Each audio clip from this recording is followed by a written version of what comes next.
Hey everyone, and welcome back to the channel. Tonight, I'm going to tell you a story that unfolds behind fences, in the shadows of a quiet southern town, where silence speaks louder than words. And a single glance can ignite something too powerful to ignore. What would you do if your heart began to stir in the one place it was never supposed to? In the sticky heat of a Florida summer, a woman named Carla is drowning in duty, caring for a husband who no longer knows her name. Then one day, a man from across the fence reaches out, not with words, but with understanding, and just like that, the world she knew begins to unravel. What begins as a moment of kindness becomes a storm of emotion, of longing, guilt, and the ache of being seen after years of invisibility. But secrets never stay buried for long. Because once this story begins, you won't be able to look away.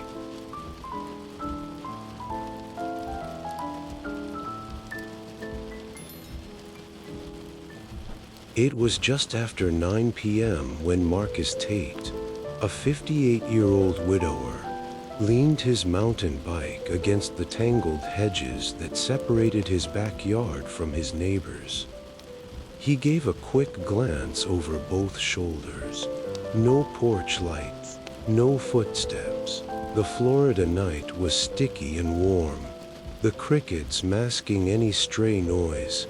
He ducked under the creaky wooden fence and stepped into Carla Monroe's backyard. Her kitchen light still glowed, warm yellow spilling into the darkness. He crouched near the back door, careful not to cast a shadow through the blinds. Inside, Carla was hunched over a bowl of wet dog food, mixing in rice for her aging Labrador, Pepper. She jumped when a low whisper came through the mesh screen of the window. "Carla, it's me, Marcus." She nearly dropped the bowl. "Jesus, Marcus, are you crazy?" she whispered harshly. "You can't just sneak up like that. Roy's sleeping inside." "I know," he whispered back, trying to keep his voice soft. "But I saw your light. Just come sit by the river with me. I won't stay long, swear." Carla looked toward the dark hallway, biting her lip. "You keep pulling crap like this, I won't be able to see you anymore. We've been lucky so far. But if Roy wakes up..." "He won't," Marcus cut in. "Just 10 minutes. That's all I ask. I couldn't sleep." She paused, torn. "Fine, but we talk by the dock. And if you ever come up to the house again, I swear, Marcus, I'll shut this whole thing down." He gave a small, crooked grin and backed away into the shadows. Carla had first met Marcus properly the summer Roy had his second stroke. It was late June, hot, still, and punishing. She had been mowing the yard alone, sweat soaking her t-shirt, when she felt lightheaded. The world spun in strange loops. Her legs gave out near the shed, and she collapsed into the tall, untrimmed grass. Marcus had been fishing near the bend in the river. His cabin sat just a few acres down, nestled in a patch of cypress and wild lemon trees. When he saw her fall, he didn't hesitate. He dropped his rod, climbed the fence between their properties, and carried her back to the shaded porch behind his place. When Carla came to, the first thing she saw was a glass of lemon water hovering near her lips. Then Marcus's lined face, concerned and oddly tender. "You passed out," he said gently. "It's that sun. You should have come in hours ago." Carla blinked, confused. "Where am I?" "My porch. You fainted in the yard." "Don't worry, No one saw anything. Carla sat up, her body damp and sticky. Her shirt had been loosened, her jeans undone at the waist to let her breathe. What the hell? Marcus quickly looked away. You were overheating. I didn't want you to, stop breathing or something. You're okay now. Just rest a minute. She looked down, tugged her shirt down quickly, pulling her pants back into place. God, this is embarrassing. Marcus gave a quiet smile. You'd rather have fainted alone and cooked to death in your yard? Carla huffed, still rattled. Roy's home? I know, he said quietly. He wasn't gonna be much help. Was he? That shut her up, because it was true. Roy had barely been able to walk since the second stroke.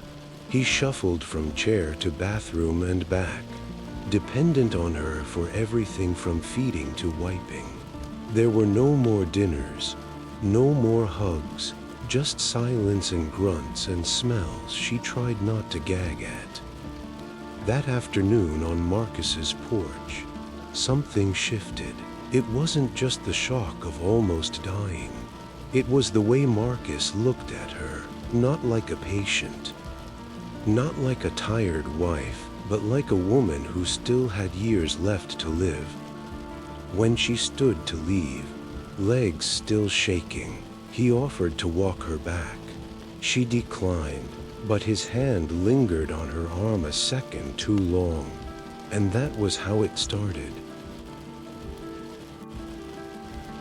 After that fainting spell, Carla couldn't get Marcus off her mind. She tried to shake it off, chalk it up to the heat, to the shock, to gratitude, but every time she walked past that part of the yard where he'd carried her, her chest fluttered with something she didn't want to name. Marcus didn't try anything, not at first, but the way he looked at her changed. No longer just a nod across the fence. He'd linger with his eyes, smile, slow and warm. His voice dropped when he talked to her, rough and low like gravel smoothed by time. It was a Tuesday, a few weeks later, when she found herself drifting down to the edge of his property. She told herself she was just checking the riverbank, see if the erosion had gotten worse, but she didn't stop walking until she reached his shed. He was working on an old outboard motor, shirtless, sweat glistening on his chest and back. You shouldn't be out in this heat, he said without looking up. You're one to talk. Marcus finally glanced over his shoulder and smiled. You okay? Better than last time you saw me.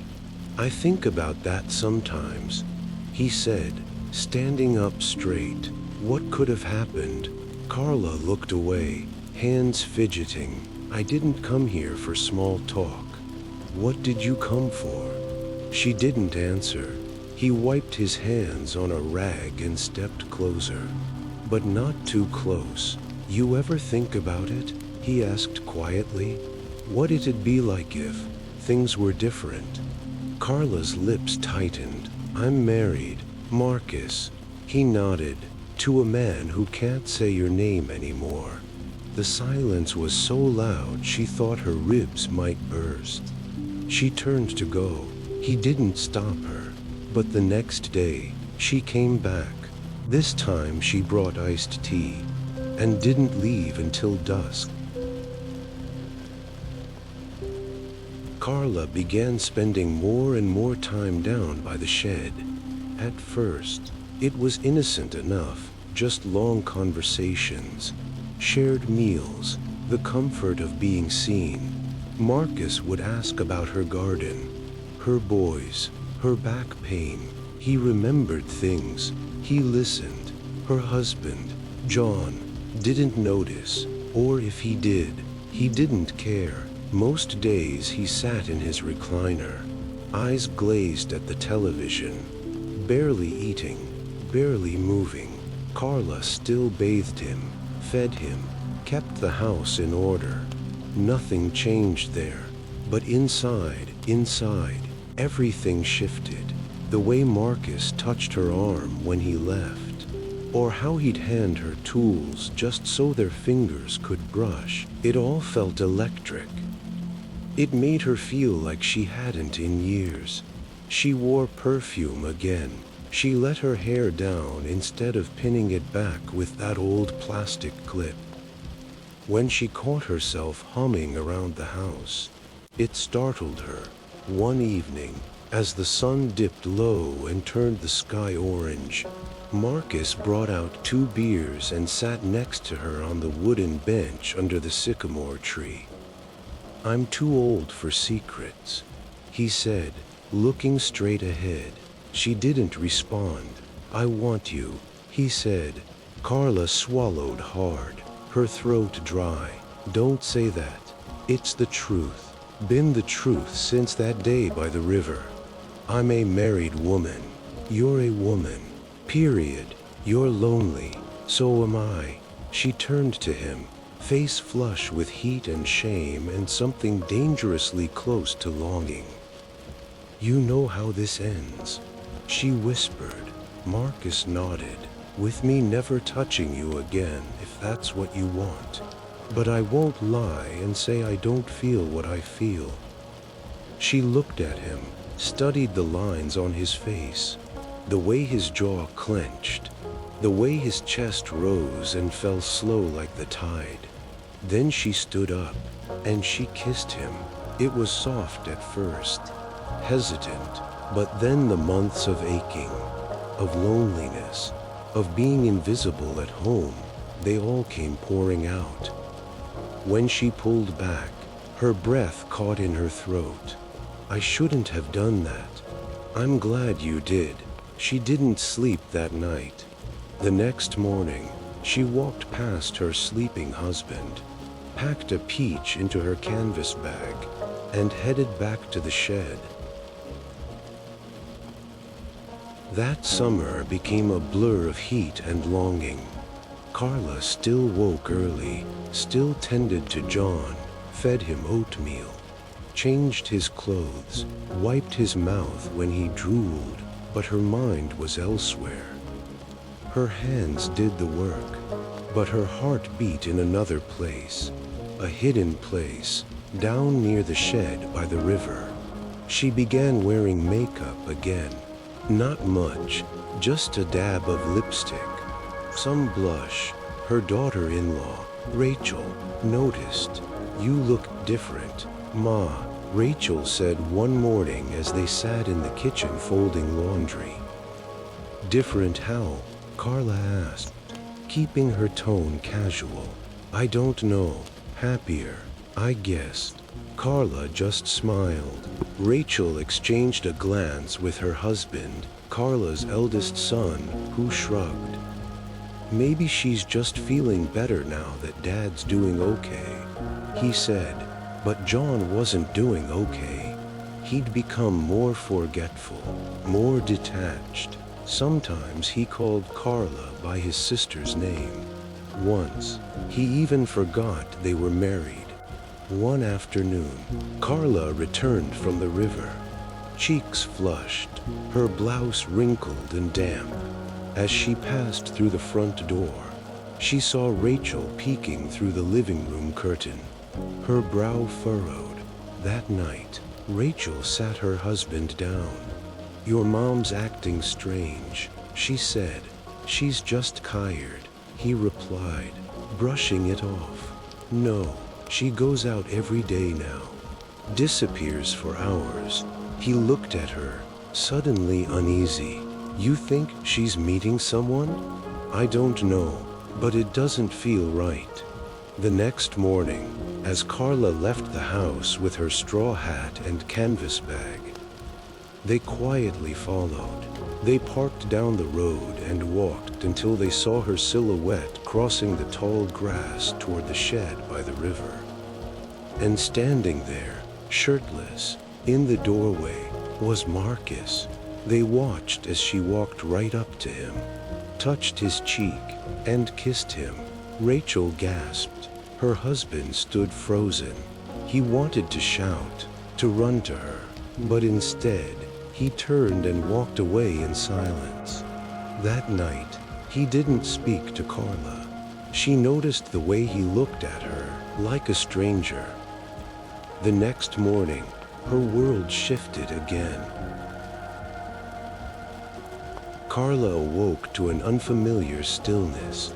Normally, John's rustling or Rachel's footsteps in the kitchen would stir the house by 7.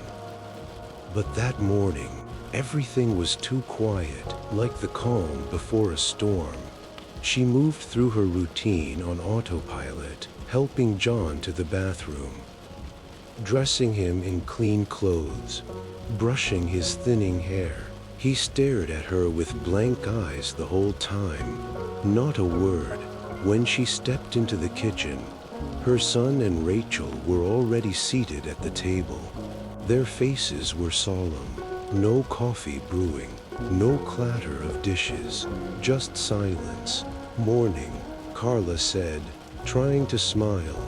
Sit down, Ma, her son said. His voice was low, cold. Something in her chest tightened. I don't know what you're talking about. But, she began. We saw you, Rachel said, cutting in, yesterday, by the river. Carla froze. Was it just yesterday? Her son added. Or has it been going on for a while? The color drained from her face. She stared down at her hands. Don't lie to us, he said. She wanted to lie. She wanted to say it was a mistake, a misunderstanding, but the truth sat too heavily in her throat. I'm sorry, she whispered. Rachel looked away, blinking fast. My father is still alive, still here. And you do this? He asked, his voice trembling with rage and disbelief. Tears slid down Carla's cheeks. You don't understand. I don't want to understand. He snapped. I trusted you. We let you live here. We helped. I know. Do you know how humiliating this is? If anyone finds out, they won't. Oh, but they already have. This town doesn't sleep on gossip. Ma, do you think you're the first person Marcus ever crept around with? Carla buried her face in her hands. Rachel finally spoke, softly but firmly. This has to end, now, or we tell Dad. And if we tell him, it'll kill him. Carla looked up, stunned. You'll stay away from Marcus, her son said. And if we hear even a whisper, you'll leave this house. For a moment, she wanted to scream, to fight for her right to feel something again. But all she could do was nod. Okay, she said, voice barely audible. Good, Rachel said, rising. Let's try to keep this family intact. But it was already broken. Carla knew it in her bones. That night, she sat alone in the backyard as the wind picked up and clouds rolled in. A storm was coming, outside and within.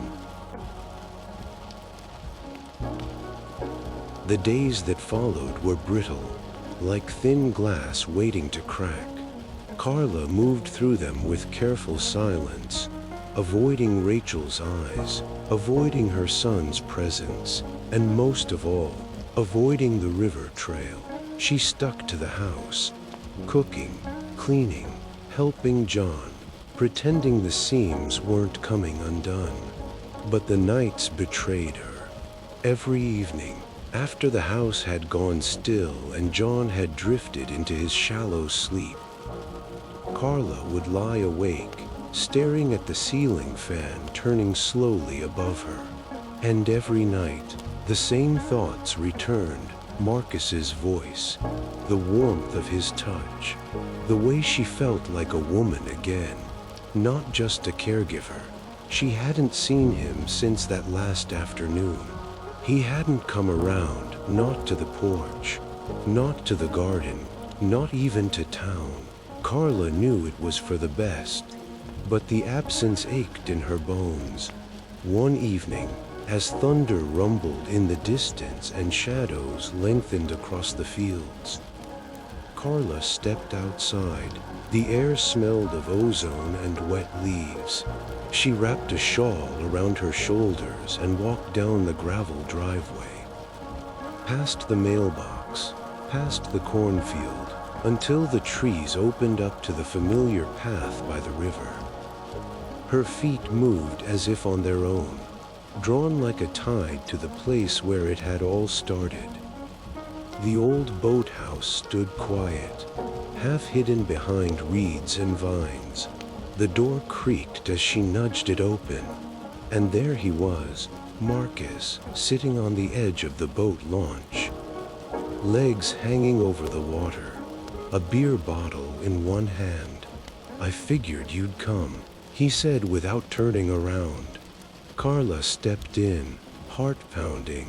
"You shouldn't be here. Neither should you." Silence fell between them, dense as the humidity in the air. "I told them it was over," she said. "Is it?" Marcus turned to look at her. His face was tired, eyes bloodshot. "It has to be." He nodded slowly, exhaling hard through his nose. "Yeah, I figured." Carla sat beside him, knees barely brushing his. The sound of cicadas filled the void. "I was happy for the first time in years," she said quietly. Marcus looked over at her, something soft flickering in his gaze. "Me too." They didn't touch, they didn't dare, but the pool was still there, like gravity. "I think I forgot what it felt like to be wanted, to be seen," Carla said. "That doesn't go away just because someone says it should." He nodded again, then stood up slowly. "But it has to end here." "Yes." They lingered a moment longer, and then Marcus stepped out into the trees, disappearing into the dusk without another word. Carla stayed a while, listening to the river, letting the silence soak through her, and then she turned and walked home, slower this time, as though trying to carry something back with her that couldn't be carried. A part of her had to be buried out there, along the water, under the trees, where no one would ever find it.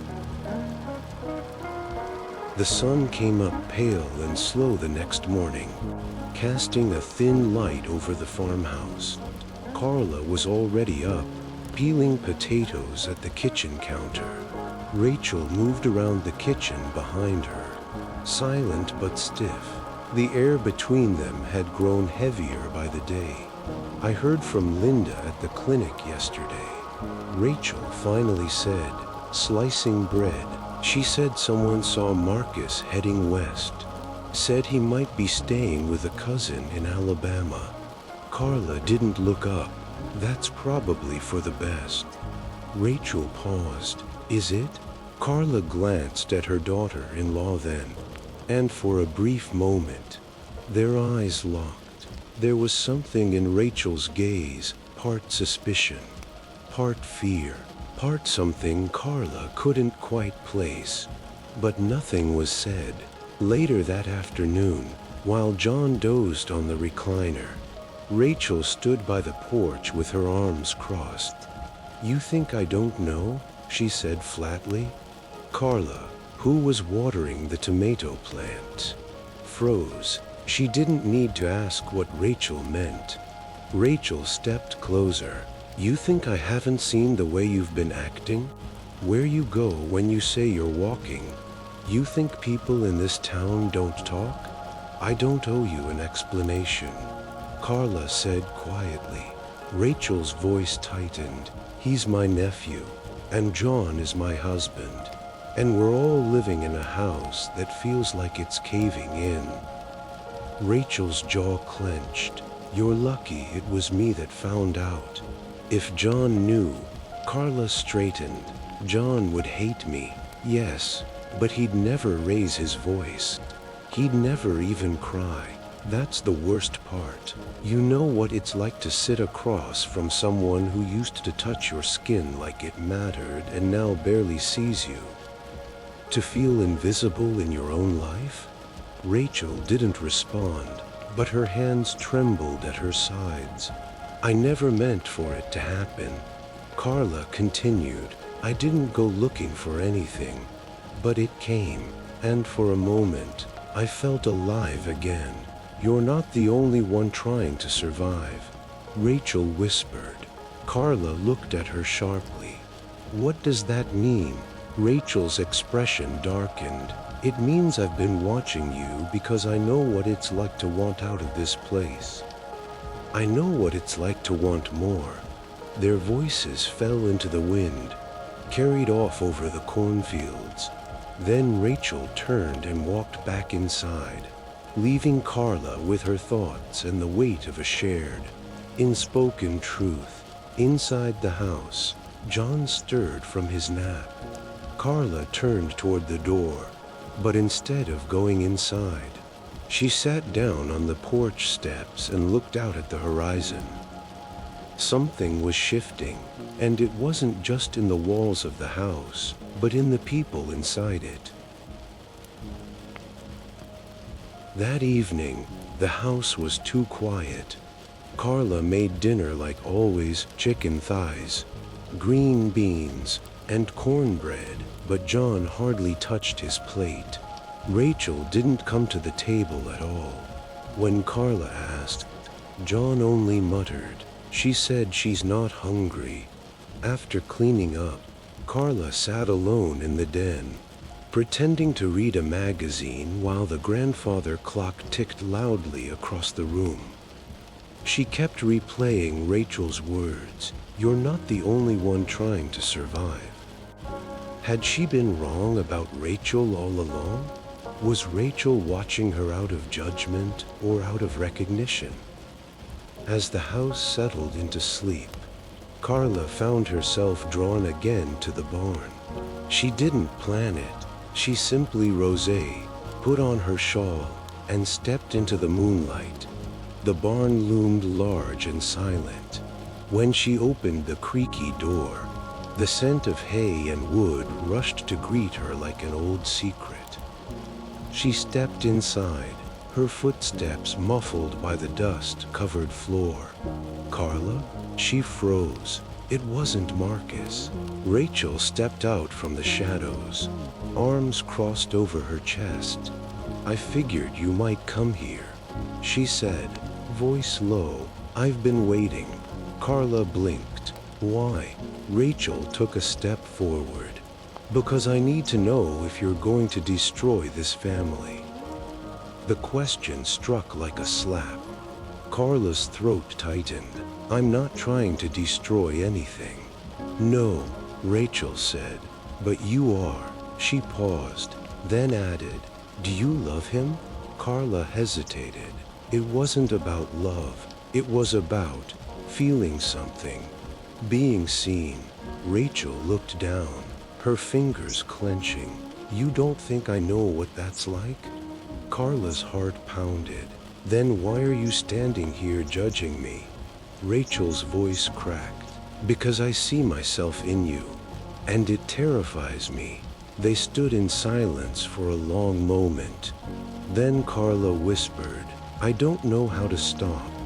Rachel looked up, and her expression softened into something almost like pity. "You do," she said. "You just have to want to." The barn seemed to hold its breath around them. Somewhere in the rafters, a raccoon scurried. The wind picked up outside. Carla turned away, ashamed. "I'll tell him it's over." Rachel nodded. "Good, because next time, I won't keep your secret." Carla didn't respond. She just walked out of the barn into the cold night air, heart trembling, knowing what she had to do. And somewhere behind her, in the dark, Rachel stayed a while longer, her eyes glistening with something unspoken. The next morning, Carla woke before sunrise. She stood at the kitchen sink staring out the window, coffee cup in hand, as the horizon slowly lit up with shades of orange and pale blue. It was a beautiful morning, too beautiful for the mess she was about to make. She waited until the house stirred. John was in the shower. Rachel was still in her room. Carla knew Marcus would be by soon. He always stopped at the house before heading to the feed store, claiming he liked to check in on the old man. At 7:15 sharp, she heard the familiar rumble of his pickup on the gravel. Her stomach twisted. Carla walked out onto the porch before he could knock. She met him on the steps. "Hey," he said, giving her that boyish grin. "You look like you didn't sleep." "I didn't," she said quietly. "We need to talk." He immediately sobered. "Let's go to the barn." She shook her head. "No, here's fine." He looked at her, confused. "Okay, what's going on?" Carla wrapped her arms around herself. "We can't do this anymore. Marcus." His brow furrowed. "What are you talking about?" "I mean us," she said. "Whatever we've been doing, it has to stop. For good." He stepped closer, lowering his voice. "Why? Is it Rachel? Did she say something?" Carla nodded. "She knows." Marcus turned away, swearing under his breath. "Jesus, I knew this would happen. I told you we needed to be careful." "She didn't tell John," Carla said quickly. "But she might, and even if she doesn't, I can't live like this, hiding, lying, feeling like I'm stealing something that doesn't belong to me." Marcus clenched his jaw, his hands on his hips. "I care about you. I never meant to hurt anyone. I thought you felt the same." "I did," she admitted, "but it's not right. I need to find my way back to who I was before all this. For John, for Rachel, for myself." He looked at her, jaw tense. His voice dropped. "So that's it?" Carla nodded. "That's it." Marcus took a long breath, nodded slowly, and turned to leave. He didn't say goodbye, didn't look back. Carla stood on the porch long after the truck disappeared, the cold air clinging to her skin like regret. Inside, Rachel watched from the window, her arms folded. She said nothing when Carla walked in, but for the first time in weeks, there was no judgment in her eyes, only quiet understanding. And in that silence, Carla finally felt the first small crack of forgiveness opening inside her. The days that followed were painfully quiet. Carla went about her chores as if nothing had happened.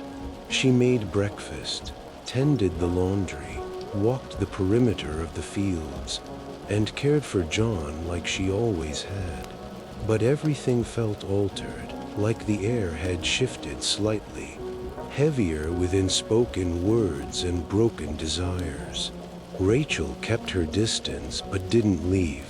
She helped out more around the house, took over the cooking some nights, and even sat beside her father while he watched old westerns on TV. Carla noticed the effort, and though Rachel still hadn't spoken to her about what she'd witnessed, the resentment in her voice had softened. John, ever the steady soul, remained oblivious to the storm that had passed through his home. His memory was slipping in patches now, sometimes forgetting what day it was, or asking twice in an hour whether the corn had been harvested. But he still recognized Carla, still called her babe, and still chuckled when she teased him about his mismatched socks. One night, as the wind howled through the cracks of their aging farmhouse, Carla sat at the edge of her bed, staring at her hands. They were strong hands, Hands that had held love, carried burdens, and made mistakes. The door creaked. Rachel stood in the frame, holding 2 mugs of tea. "I couldn't sleep," she said. "Thought you might want some." Carla smiled, surprised. "Thank you." Rachel came in, sat beside her.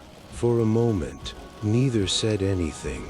Then Rachel whispered, "How long?" Carla didn't pretend to misunderstand. "A few months." Rachel stared at the floor. "Why him?" Carla took a slow breath. "I don't know. He made me feel noticed, like I wasn't invisible, like I was still a woman, not just someone keeping the house from falling apart." Rachel nodded. "I get that." Carla looked at her daughter. "That doesn't make it right. I broke something that can't be fixed." Rachel glanced up. "You didn't break it alone." They sipped their tea in silence, the bitterness mellowed by understanding. Outside, the wind finally calmed. The house, creaky and old, stood tall in the moonlight, weathered but still standing, like the women inside. Weeks passed. Fall crept in, brushing the leaves with gold and rust. The air thinned with chill, and the once busy days of harvest wound down into slow, quiet afternoons. The river behind the farmhouse ran low now, its current sluggish. Carla often stood near the back porch and listened to it, as if it might offer her an answer, or a kind of forgiveness.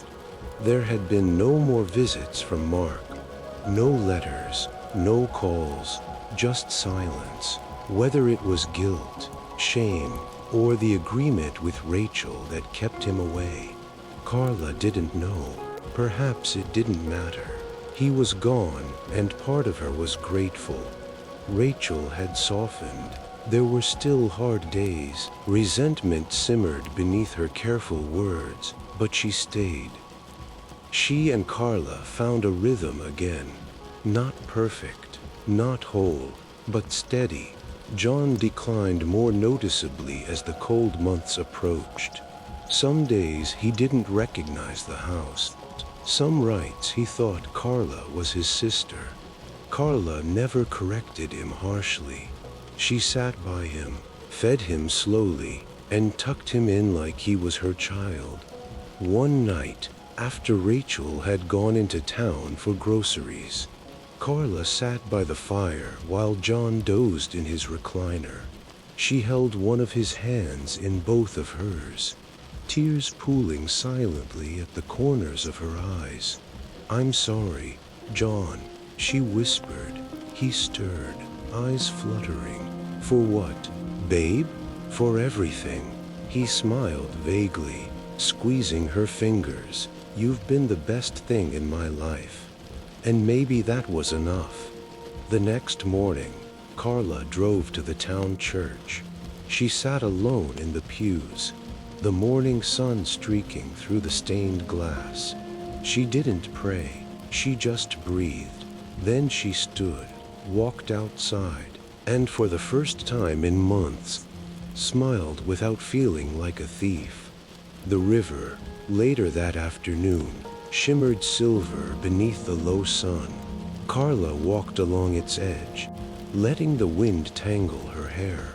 She had made peace, not with the choices she'd made, but with the truth of them.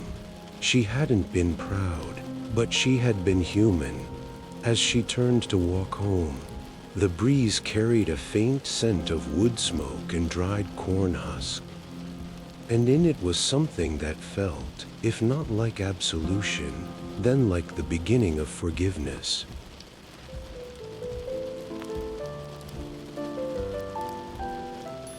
And so, in the hush of falling leaves and fading river light, Carla walked away from the only thing that had made her feel alive in years, not because she stopped feeling, but because she finally understood the weight of it all.